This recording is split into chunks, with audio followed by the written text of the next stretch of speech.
Hola, buenas tardes. Mi nombre es María Laura Guevara, estudiante de Contaduría Pública en su último trimestre.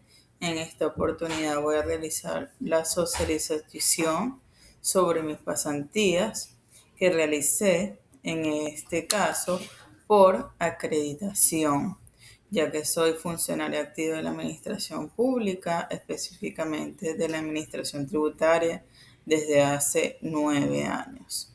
Es por esta razón que mi cronograma de GAN o todas las fases de actividades que voy a especificar van relacionadas al proceso de auditoría fiscal que se realiza específicamente en la Gerencia de Contribuyentes Especiales de la Región Capital, en Plaza Venezuela, en la División de Fiscalización. Ahora bien, vamos a iniciar con la fase 1, que la denominamos planificación y análisis preliminar. En esta fase, lo primero que se hizo en el cronograma de actividades para cumplir con las horas de pasantía fue, primeramente, una entrevista personal con el supervisor de fiscalización, que en este caso va a figurar en este trabajo como mi tutor institucional, quien es el licenciado Rainer José Ramírez Capella. Cuando se hizo la socialización con él y se le explicó que se deben hacer unas pasantías en el trabajo que yo realizo diariamente, lo primero que se hizo fue investigar cuáles son las cantidades de casos en proceso que yo tengo como funcionaria activa, para así hacer la planificación del trabajo en base a esos casos en proceso. En este caso, mi persona tenía 5 casos en procesos del año 2026 y 2025, por lo cual la instrucción dada para el pasante fue realizar un análisis técnico previo de cada uno de los contribuyentes. En este caso, cabe destacar que son contribuyentes especiales, ya que pertenecen a la gerencia de contribuyentes especiales. Son grandes empresas que prestan servicios, ya sea de, de administración de condominio, de venta de bienes y servicios, empresas que prestan servicio con respecto a fibras ópticas de CanTV. Son grandes contribuyentes especiales. Ahora bien, luego de que se hizo el análisis para ver cuál es el contribuyente que se iba a atacar para fomentar la recaudación, el supervisor mandó también hacer una evaluación contable de cada uno de los contribuyentes para poder hacer una planificación fiscal. En la segunda fase se dio el inicio de la fiscalización, que va acompañado como requerimiento. Cabe destacar que los inicios de la fiscalización en el CNIA obligatoriamente tienen que estar acompañados de una providencia administrativa, que a su vez se genera con un acta de requerimiento donde el fiscal solicita muchos recaudos, muchos documentos legales, muchos documentos contables, que aunque se ven de una gran magnitud, van a ser imprescindible su uso van a ser prescindibles su uso para el tema de la auditoría fiscal. Cuando se notifica el acta de requerimiento, se le da al contribuyente un tiempo de 3 días hábiles, que puede ser fácilmente prorrogable por la administración tributaria, pero en principio en esos 3 días el contribuyente puede llevar la documentación a las instalaciones del CNA para que se le realice allí la recepción de los documentos, una parte en forma física y la mayoría de las veces en formato digital, medio magnético. Ahora bien, en la fase 3 ya estamos en la ejecución de la auditoría fiscal.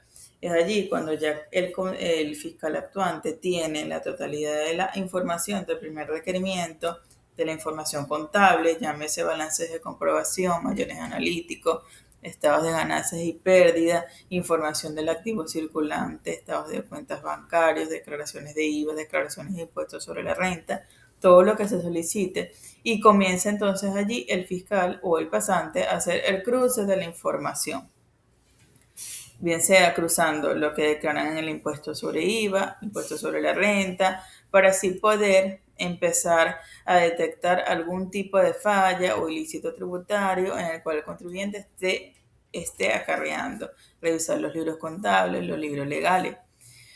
En ese momento se hace un análisis de las cuentas de costos, ingresos, gastos y de la conciliación de renta para ver cuál es la composición contable que el contribuyente maneja dentro de su contabilidad para toda su exposición en las declaraciones de impuestos sobre la renta. Eso es un trabajo arduo que va a determinar cuáles son cada una de las cuentas contables que son de interés fiscal, donde pueden existir algún tipo de mala praxis de parte del contribuyente. Cabe destacar que todo este trabajo se realiza en un acompañamiento severo con las bases legales que existen en la República Bolivariana de Venezuela, desde la Constitución, el Código Orgánico Tributario que nos faculta ampliamente, las leyes y demás reglamentos y providencias que ya han salido en Gaceta Oficial. Cuando se hace la revisión exhaustiva de todo ello, empezamos con la fase 4, la cual se determinó como la determinación de informe de resultados. Es allí cuando ya el pasante puede cuantificar, luego de haber realizado otros requerimientos para ratificar lo que él encontró en su auditoría forense. Es allí cuando el fiscal empieza a cuantificar cuáles son las diferencias que se arrojó en la fiscalización, ya sea diferencias de ingresos, ya sea una diferencia en los costos o en los gastos por una mala praxis del contribuyente.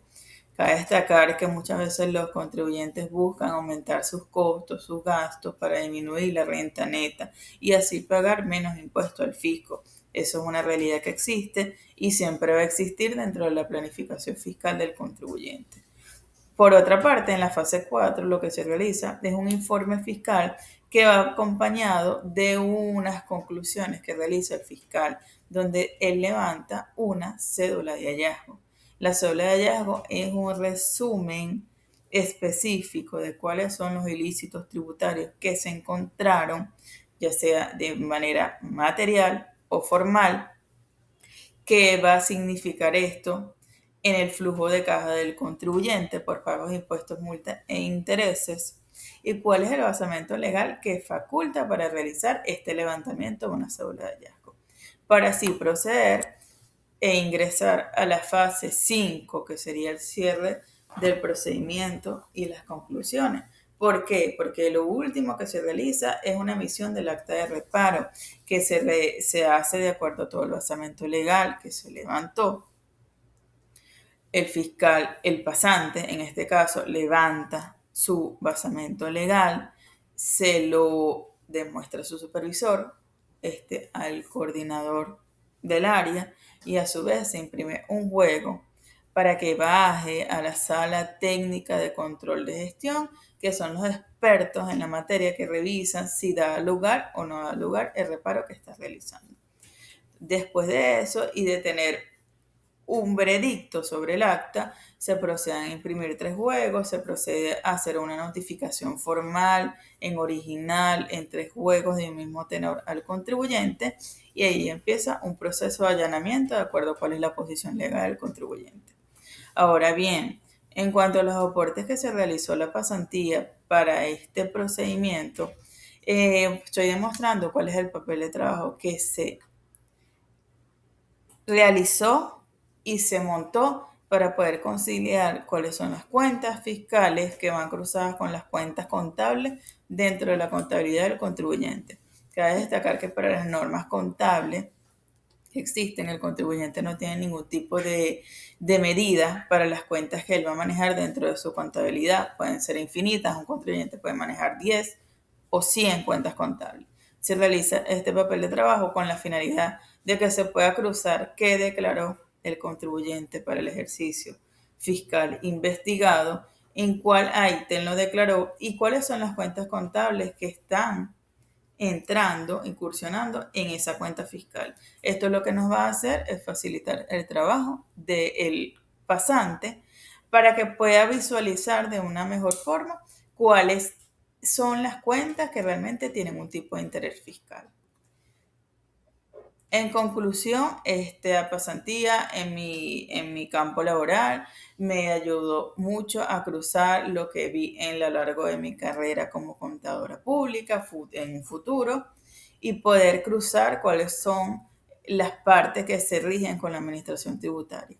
Además de esto, mi recomendación para mi campo laboral va a ser que se realice y se dé uso a este papel de trabajo en los futuros casos en procesos que tenga hasta para mi persona. Muchísimas gracias por su atención. Gracias.